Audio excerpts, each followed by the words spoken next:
Ryan, ilang itong mga foreign POGO workers na nakatakdang i-deport ngayong araw at ano-ano ang nationality ng mga ito?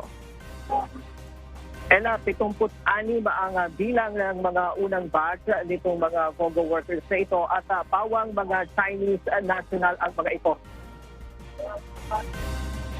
Mamayang alas 2:45 ng hapon, nakatakdang umalis dito sa NAIA Terminal 1 ang eroplano na sasakyan ng mga POGO workers na ito papuntang Nanning City sa Guangxi, China, kung saan sasalubungin naman sila doon ng Guangxi Regional Police.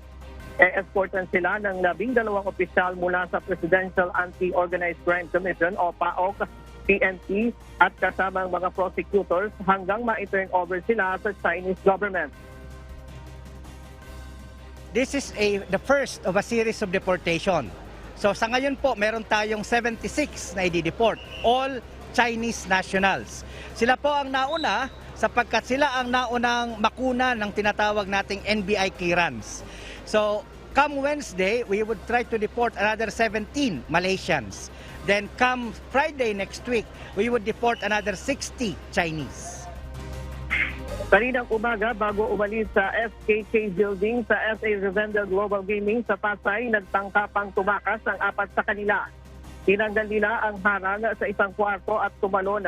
Nahulog sila sa isang roof deck, saka tumalon sa isang van kung saan nasira pa ito at nabasag ang salamin.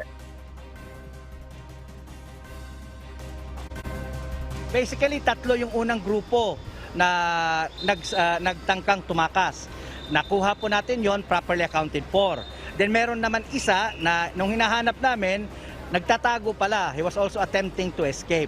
So 4 yung nagtangkang tumakas, pero lahat po yon na na-account naman po natin.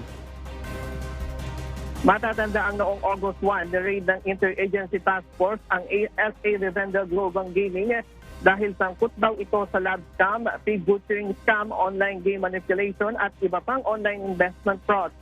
Kinalaunan ay nakumpiska sa mga vault ng gusali ang 7 milyong halaga ng cash, $6,000 at mga bala, posas, taser, passport, credit card, debit card, 28,000 na pre-registered SIM card, crypto hardware wallet, automatic OTP generator at seed phrases.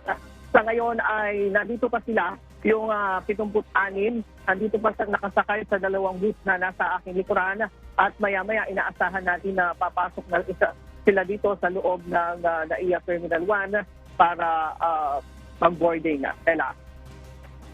Alright, maraming salamat Ryan Lacanlale.